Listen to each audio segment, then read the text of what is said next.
Hello again. Quick update before we get on with some electronics. Oh, it's not that bad. It'll be fun, promise. This came in the mail today. I specifically ordered big bricks so that it looks like stone. Inside we have 3 sheets of sticky paper. I could have done that on the printer myself, I think. That's the intent. So it's going to be stone face instead of brick face. Here's what the thinking was. I cannot get this smooth enough to put the little brick paper over. It shows every little bump and divot. This stuff won't. And I don't have enough depth to put card back there. That was what part of the problem was. These blocks, though, scale foot high by 2 feet long.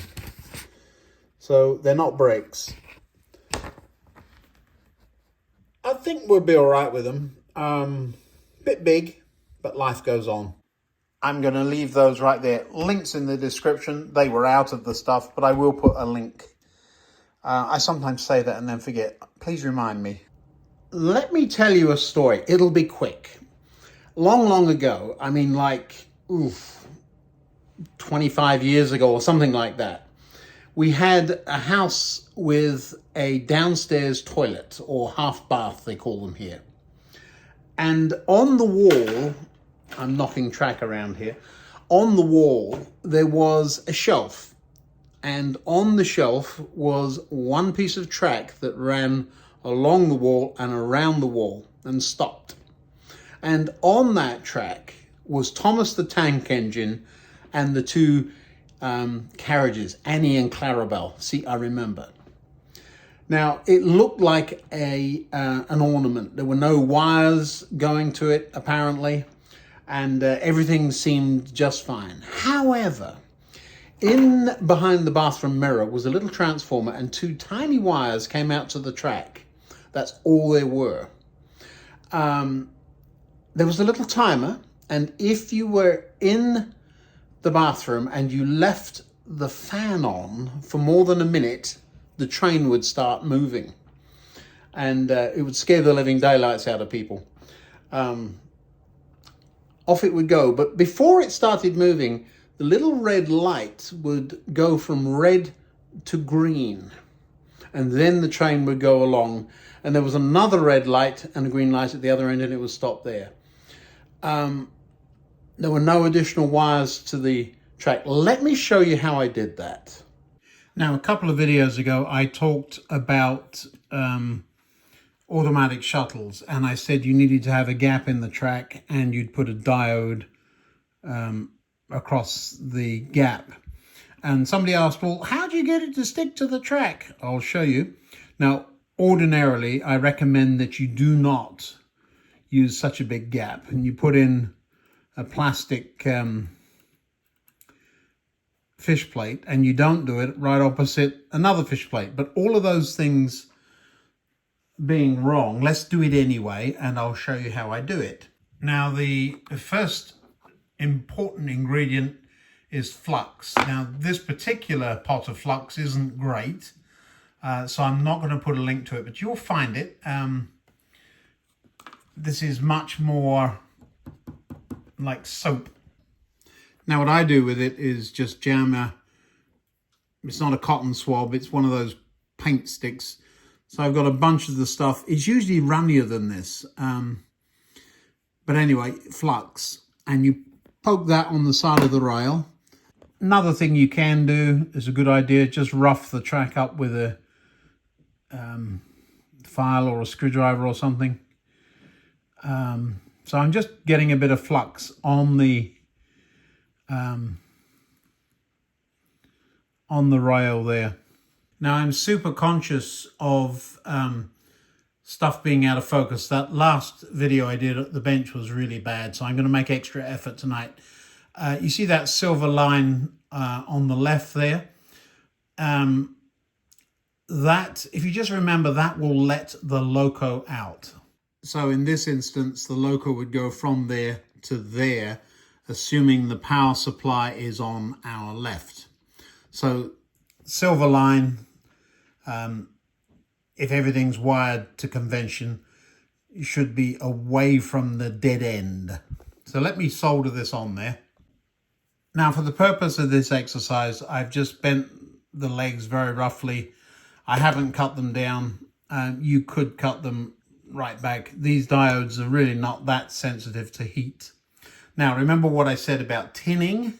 That's getting a bit of active solder on the wires and the rails in this case. We'll get to that in a minute before you try to solder. So we'll do that. So the diode is in that clip. And we're just going to put a bit, it will go out of focus just a little bit. But you know what I'm up to by now. A little bit of solder on each of the wires. And now the fun one. So there's no solder at all on this joint. I haven't had a soldering iron near it yet. That's just flux. You see it right there? And what I'm going to do is just put the, remember we want a bit of solder on the soldering iron. Now that's not to make the joint, remember? That's just to get surface area into the rail. Now the rails are very quickly going to conduct the heat away. So you want to act quickly, because the longer you hold it on there, the more stuff all around gets hot. So the sleepers are very likely to get hot. So just jam it in there, hold it, and it'll take a minute. There we go. Did it flow? No, just need a little bit more heat. Got it. So there's one, and we'll do the other. We'll let the soldering iron heat up. Out of shot, I'm holding the soldering iron straight up. Hang on, I'll show you. I'm holding it up, pointing in the air. It's just a speed trick because heat rises, and so the top of the iron is going to get hot quicker. If you hold it face down, it just takes a little extra second to get hot. Now the other lump of flux was right where my solder is. We've got solder on the iron. I'm going to get the place hot. I see the flux flowing, and I'm going to put the solder in there. The track is moving. I'm right over a sleeper chair. There we go, and in we go. So two nice, clean, and it's cool enough already for me to touch. And that's because I wasn't in there very long. And so now the diode, I'm holding it, and I'm only an inch away. I would use pliers if I were you. I'm used to this. It's not going to get hot.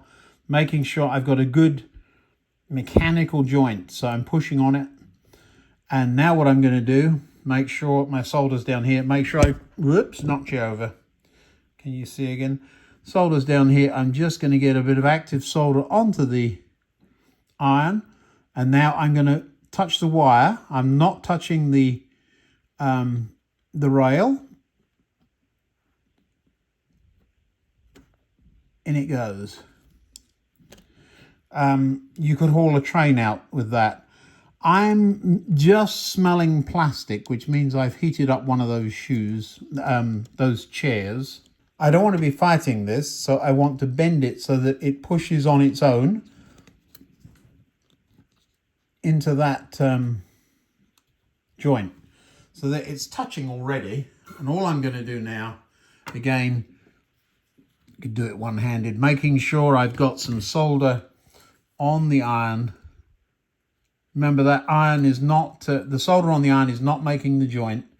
I've already got solder both on the wire and on the rail. All I'm doing, the solder on the iron, is just giving surface area for me to push against. I'm going to use pliers, and because it's springing up just a little bit. So I'm just going to not hold on to it, but push down on it. There's me telling you to have a good mechanical joint. There we go. This one's a little mucky. That one's perfectly fine. There's no feel of them on the surface. I'm tugging on it. It's perfectly fine. So there you go. Obviously, if you were doing this for the layout, you would shorten these up you'd find a way of burying it, but even with that you could bend it down. So that's the basis. Now let's see if our shuttle circuit works first of all. So we're going to pop the train on, and it should, and jam the battery. It's just over here. I'm just doing it out of shot. Let me show you what I'm up to. Just jamming the battery in there. Nothing works that way. And there it comes the other. So this way, it'll go back over the joint there and stop. And when I turn it, it'll come towards me. There we go. So it's working.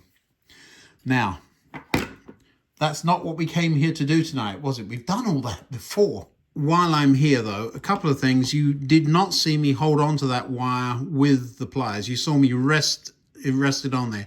The why behind that what is that you want heat in that wire. If you're holding it with pliers, that becomes what's called a heat sink, and it takes all the heat away.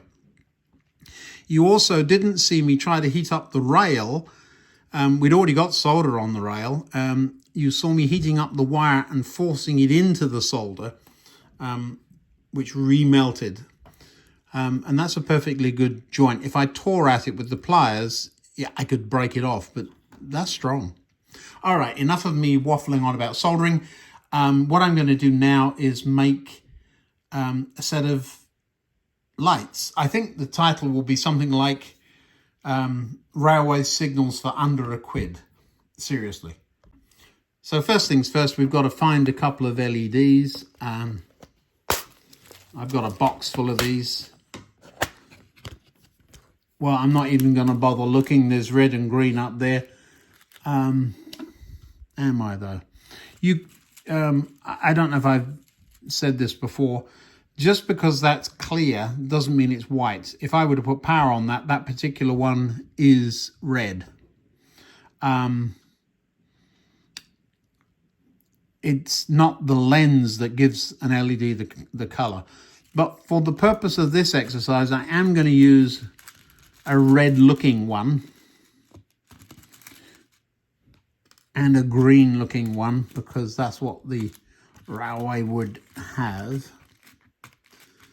Come on, out you come. And close the lid. I have in the past thrown one of these all over the place, and because there's, what is there, a couple of hundred in there anyway, I spent forever sorting them all back out again. Put that to one side. Now then,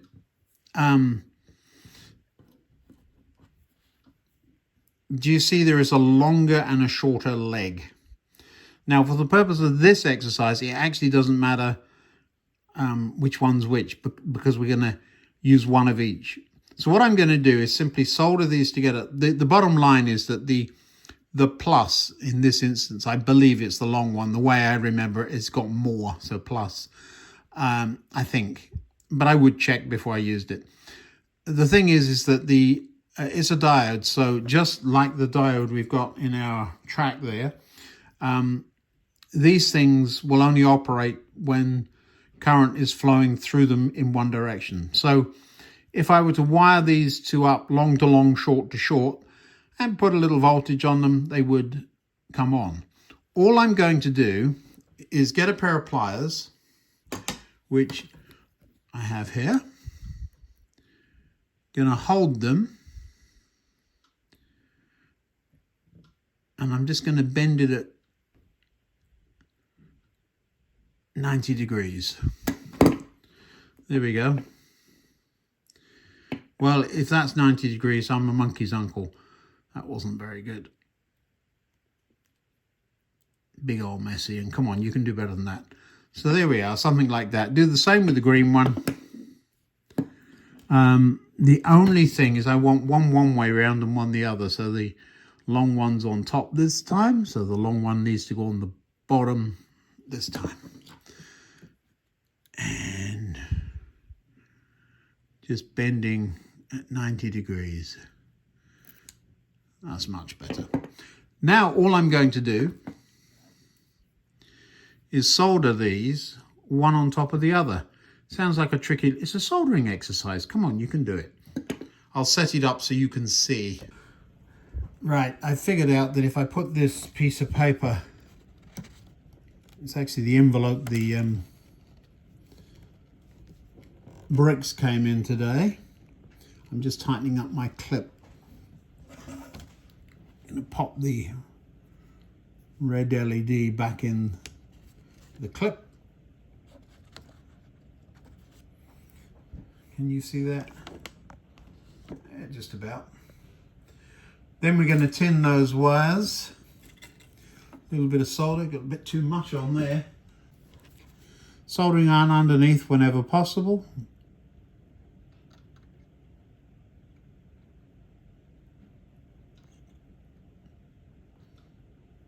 There we go.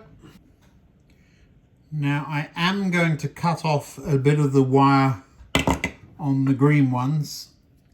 Just shorten those up a bit.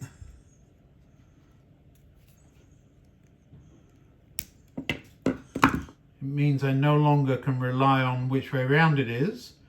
I would have to test it because the wires are now the same length. But remember, I put that right angle bend in it. And what I'm doing here, I will hold that with pliers so you can see, but normally I wouldn't. What I'm doing is soldering that one right on top of the other one there.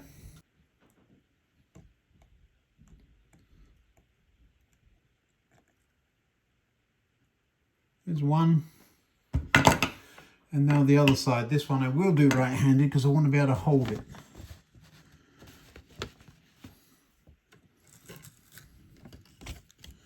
You didn't see me touch that soldering iron. There we go. Now I know that one's nice and clean. I can tidy up the one on the other side. I do not want to stick this soldering iron in the camera, which is what I was worried about there. There we are. All done. So now we have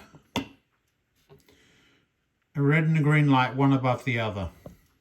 Now then, the contraption, a couple of LEDs, are back in the clamp.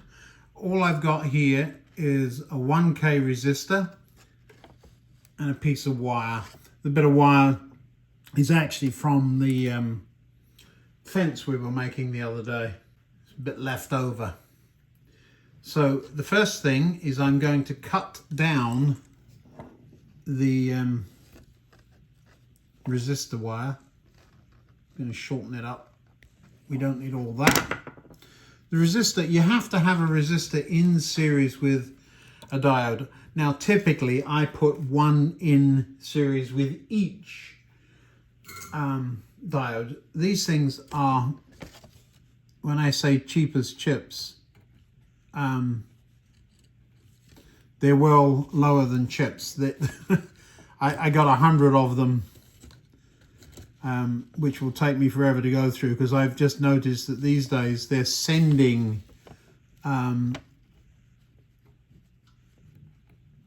resistors when they sell you LEDs. Let's bend that one out of the way a bit for a minute. We can always straighten it up. I don't want the two joining together. A little bit of solder there. Yep. A bit on this wire.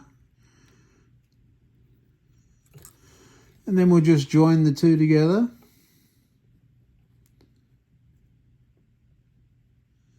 There we go. Box of heat shrink tubing. Again, I'm not going to recommend this particular one, so no link.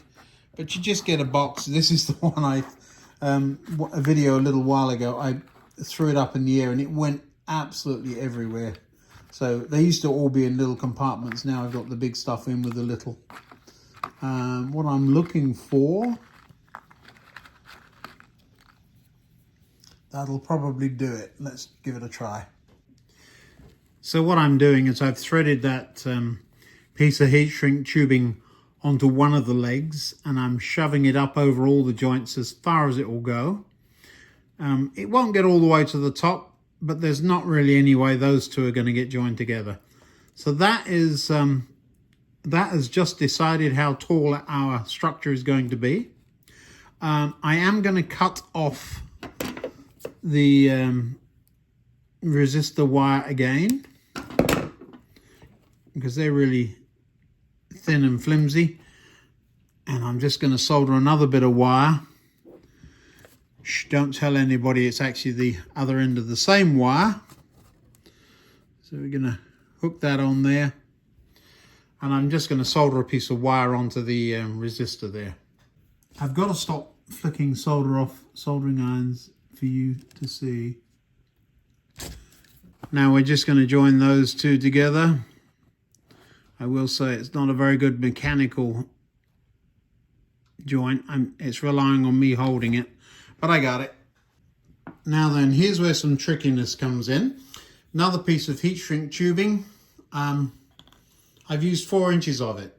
So cost so far, I'm going to say 2p for the, all right, we'll make it 5p or 10 if you want for the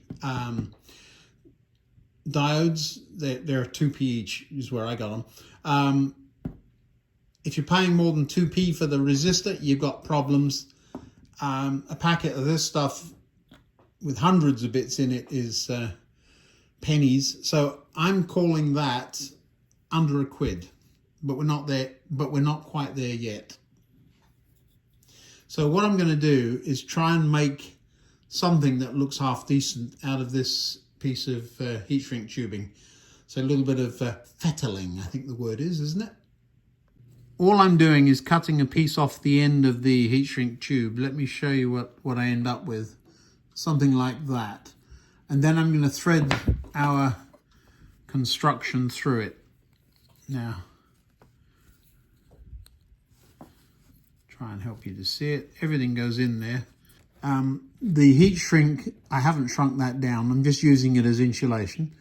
The resistor soldered to the wire goes in there. Everything goes in, including the LEDs. They all go all the way in like that.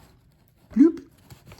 And what we end up with is a couple of LEDs sticking out of the piece I put in there. Now, I have no idea if this is going to work or not, but here's one thing I will say. We are not going to heat shrink tubing down with the back of a soldering iron. Get yourself a hairdryer or a heat gun.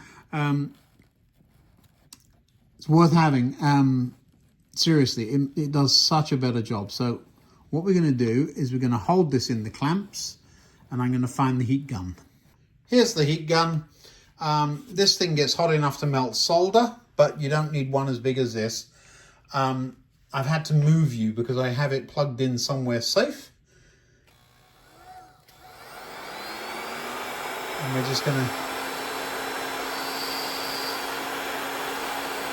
shrink that down. Actually, let me put you down. You should still be able to see this.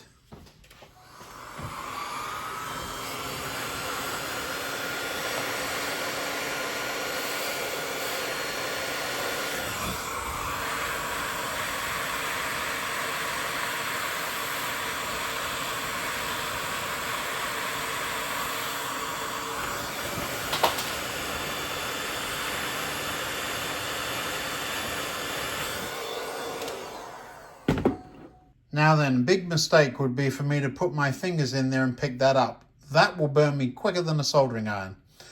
Next, I'm going to get another smaller piece and I'll show you what I'm going to do with that. Okay, we're not quite done yet, so this is what we've ended up with so far. Everything's shrunk down and nice and tight and snug. I cut another little piece and pushed it over the top, and now I've got the two LEDs sticking out. They're not quite level. Okay, I could have done better. But now what I'm going to do is just cover them up this way, okay? Right, now this is what we've ended up with. Might look a bit like an underground prototypical. It doesn't look prototypical at all. Of course it doesn't. But this is where you come in. You come up with styrene and you find an old ladder or whatever. This is acceptable. It is today, all right? Under a quid. What do you expect? All right, now, so what we're going to do is hook that to the track. seriously, how you cover that up or how you fabricate around this that's up to you. But let me hook it to the track and see what happens.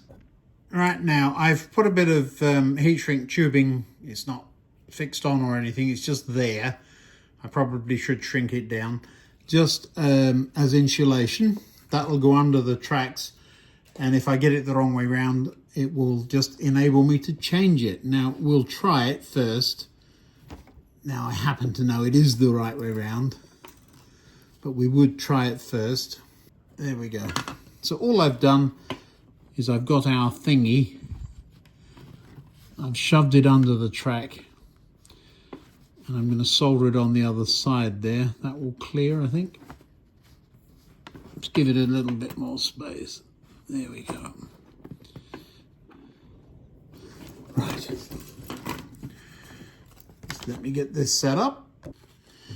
Right. Don't know if you can see. I did the other side using both hands. And there we go. So what we've got now is, there's our thingy. The yellow wire runs underneath and I've soldered it to the other side, right there. You see that? And then the other wire right there. There you go. Now, does it work? Dum ba dum bum ba. So let's put our train on the track.